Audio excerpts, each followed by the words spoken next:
Hi there, welcome to the video lesson for 2.5 where we're going to be rewriting literal equations. Our goal is to be able to use the properties of equality to rewrite equations solving for a single variable. A highlighter could be helpful for this, so if you have one, you can take it out.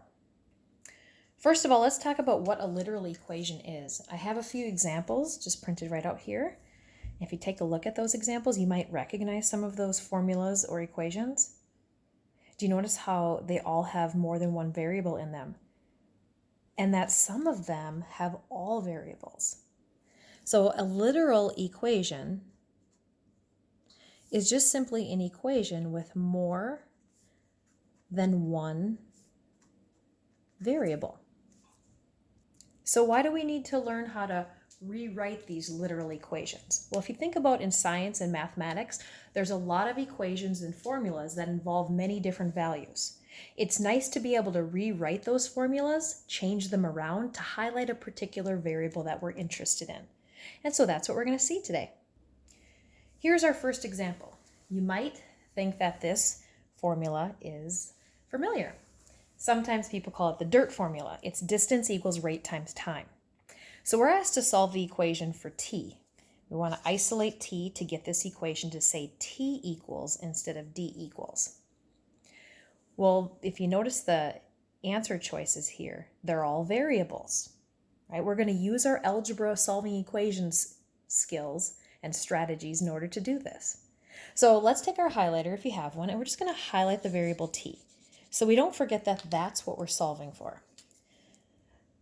So I'm just going to use that process of undoing and doing things to both sides like I have been when I'm solving equations. I know that the r and the t are multiplied together. So to get the t by itself, you'd have to divide by r. R divided by r is just 1t. Again, you can highlight that. And then if I divide the right side by r, I have to divide the left side by r. And I get t equals d divided by r. And it's true that the time equals the distance divided by the rate. So I've just rewritten the equation to be an equivalent equation, just solved for a different variable in the formula. And if you look at the answer choices, t equals d divided by r is answer choice A. Now the unfortunate thing about solving literal equations is that you can't check your answer. You can't plug in the answer here back up into the equation to see if you have it right. That's kind of the downfall of this. Let's try this process on a little bit more complicated literal equation. Now this one's just made up, it's just a nonsense equation, just to get us practicing.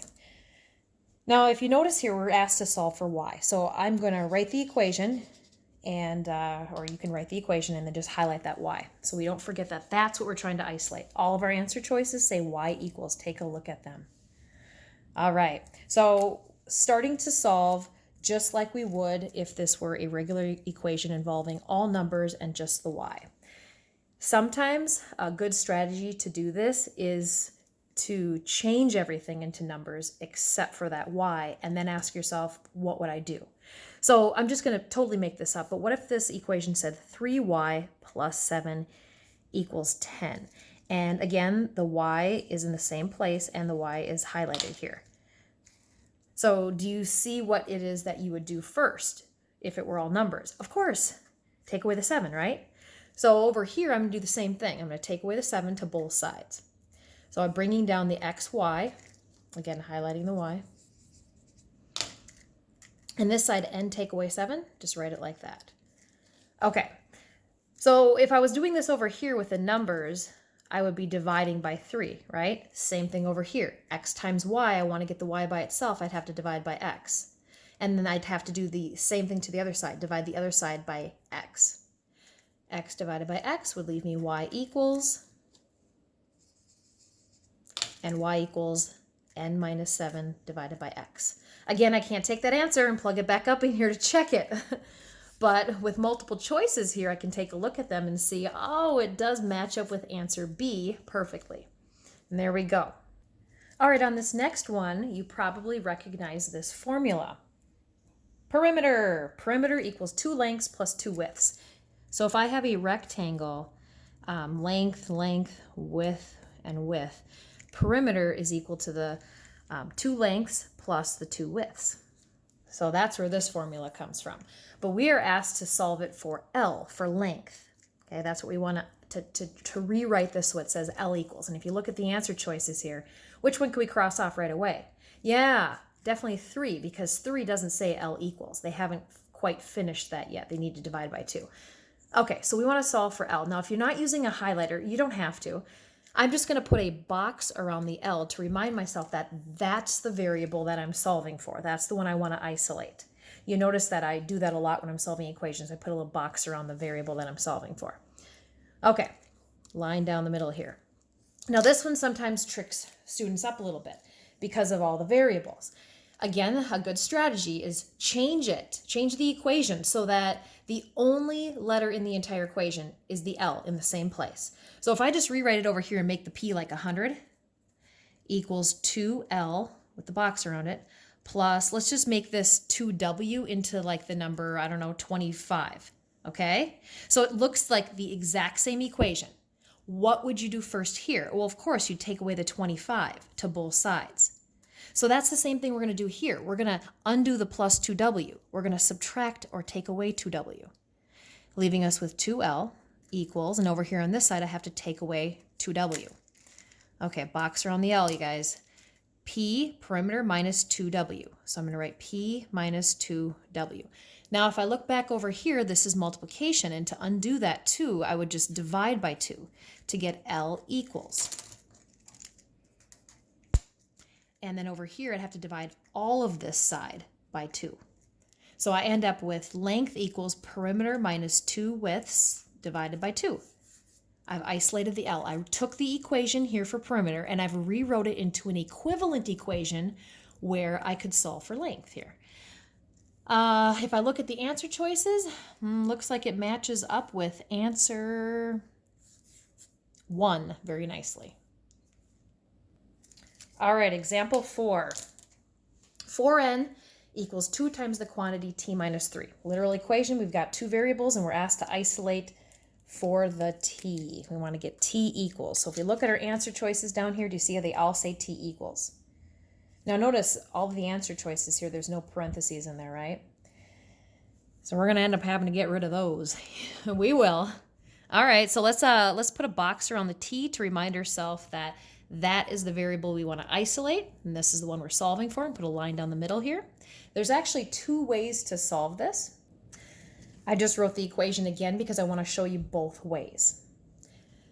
All right, back to this one. I'm betting that your first instinct is to want to distribute to get rid of the parentheses. So let's go ahead and do that. 2 times t minus 6. Again, put the box around the t so you remember that that's what we're trying to solve for, and then 4n. Really important to show your work. Those of you that try solving equations in your head and not showing your work, that's not going to be a good strategy with literal equations. You've got to show your work. So trying to get the t by itself, of course, I want to add the 6. And then I bring down 2 times t, box around the t, and here I have 4n plus 6. So the sum of 4n and 6 here. Then go back over here to the side with the t. It's being multiplied to 2, so you know how to undo it. Divide. T equals. Now if I divided the right-hand side by 2, I have to divide the entire left side by 2. There's 2 terms, a 4n and a 6. Both of them need to be divided by 2. So if you write it like this, you have to keep in mind that the 4n and the 6 need to be divided by 2 when you simplify. So 4n divided by 2 is 2n, and 6 divided by 2 is a positive 3, and I've isolated t equals. Now if you look at your answer choices here, you can see that that matches up nicely with answer D. Now let's look at this a different way. In fact, I actually think you're going to like it better this other way that I show you because it's quicker. Now I know that your first instinct is to distribute, but do you see how the 2 is being multiplied by this entire quantity? If it's being multiplied, I could undo it with division. 2 divided by 2 is just 1, and I'm left with t minus 3. This side, if I divide it by 2, I have to do the same thing over here. So 4n divided by 2 would just be 2n.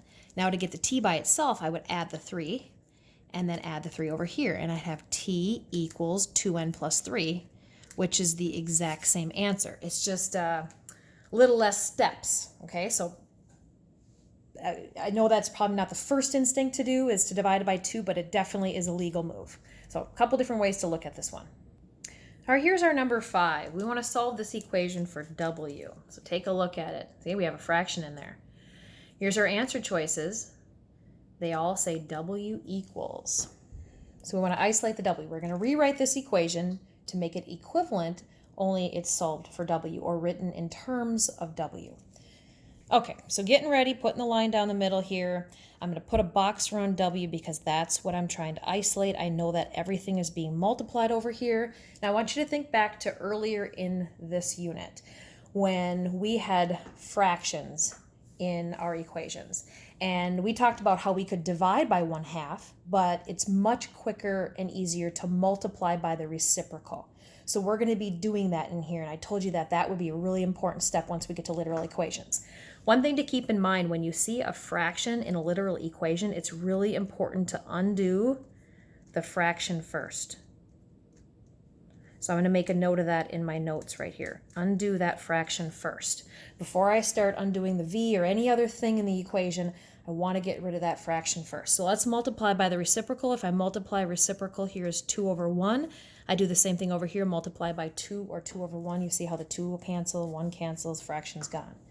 So bringing down what we have, v squared times w, right? W in the box, and here I have 2e. Be sure the number comes before the variable. All right, looking pretty easy now. To get w by itself, I just undo this by division. V squared divided by v squared is 1w. Divide this side by v squared as well, and I have w equals 2e divided by v squared. I've just rewritten the equation. It's still equivalent. It's just solved for a different variable. Looks like that matches up with answer A nicely. All right, so again, remember when you have a fraction in there, you want to undo that fraction first by multiplying by the reciprocal. All right, we're ready for number 6. On number 6, we're solving this equation for k. We're rewriting in terms of k. So it says k equals. Here are our answer choices. Lots of 10s in there. All right, line down the middle here. I'm going to put a box around k because I've got a k and a d, and I want to remember that k is what I'm isolating. So just like if this was all numbers, like I have the k kind of stuck to all of this, and that's kind of like my closest friends, I'd want to undo this first, wouldn't I? So let's take away this 3d. Let's get that out of there. Take away that 3d. Okay, let's bring down this entire quantity, this fraction k in the box. All that divided by 2 equals. Now I have 5, take away 3d. Okay, just writing that down there because you can't combine those together. All right, back over here now. We've seen equations that look like this. What's our next step? Yep, undo the divide by 2 with multiplication, multiplying by 2. But then if I do it over here, I got to do it to this side. Now, what do you think I'm going to have to do here? I want to multiply this quantity by 2. That means I want to multiply this entire quantity, in parentheses here, by 2. So 2's cancel here, k in the box. Just bringing down what I have left. Over here, what do you think needs to happen here? Well, you see all these 10s. Do you see where the 10 came from? Yes, distributing. None of my answer choices have parentheses in them, so I'm going to have to get rid of those. So I've got 2 times 5 and 2 times negative 3. All right. Okay, moving along. To get k by itself, let's take away 7d. Over here, too, take away 7d, and I've got k. I'm so close. 10 minus 6d minus 7d. Well, I know that this negative 6d and negative 7d are like terms. They can be combined together. So I have 10, negative 6d, take away 7 more d would be negative 13d. And I am done. Looks like it matches up with answer A. Nice. Boy, it was a made-up nonsense equation, but we used a lot of solving equation steps, a lot of undoing, right? And you did it without any, with a bunch of variables in there. It's pretty cool. But again, you can't plug this back up here very easily to check your answer, unfortunately. So we're going to just hope that our steps were correct and we've got it. All right, on to the last one. Okay, you probably recognize this equation. Probably back from 6th grade, actually. This is the area of a trapezoid, 1/2 times the height, and you multiply by the 2 bases added together. So the 2 bases of a trapezoid are the top and the bottom, 5 and 8. Okay. So we are asked to solve the equation or rewrite the equation for h. We're going to write this in terms of h instead of a. So look at the answer choices down here. They all say h equals. Look at all that. Wow. Okay, let's try it. Put our line down here. Now I'm going to put a box around the h because I want to remember I'm solving for that. You see how it's stuck to? It's being multiplied here and being multiplied here. Okay, do you see the fraction 1/2? What did I tell you about that earlier? Yeah, you have to undo that first by multiplying by the reciprocal. So I'm going to multiply this whole side by 2 over 1 and the same thing over here by 2 or 2 over 1. That's going to cancel that 1/2. Let's bring down h, and then in parentheses base 1 plus base 2, the equals, and then we have 2a.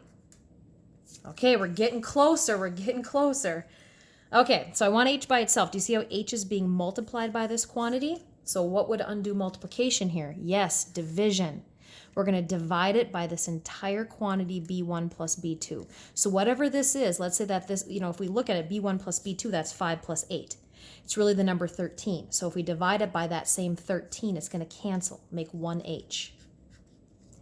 If I take this side and divide it by the sum of the bases, I have to do the same thing here. Take this side and divide it by the sum of the bases. So now I've got the height is equal to 2a, 2 times the area, divided by base 1 plus base 2.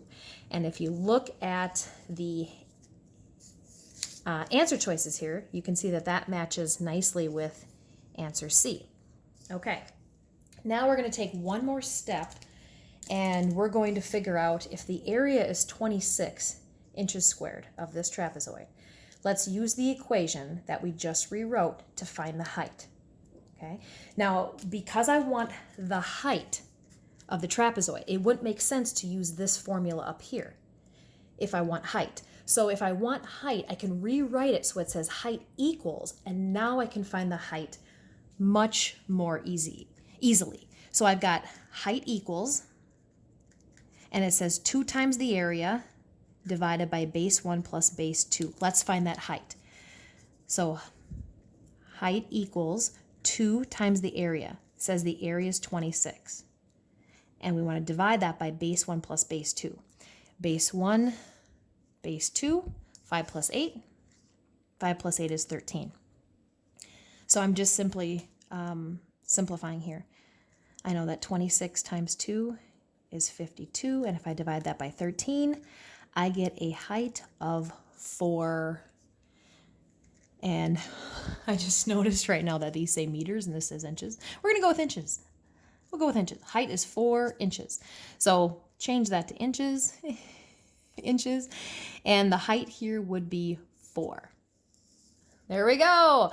So I hope hopefully you can see the purpose of this. If we're solving for a particular value, like for instance height, it would make no sense to use this form of the formula. We'd want to rewrite it to solve it for height, and then boom, boom, boom, boom, boom, plug everything in, and you get your answer much quicker.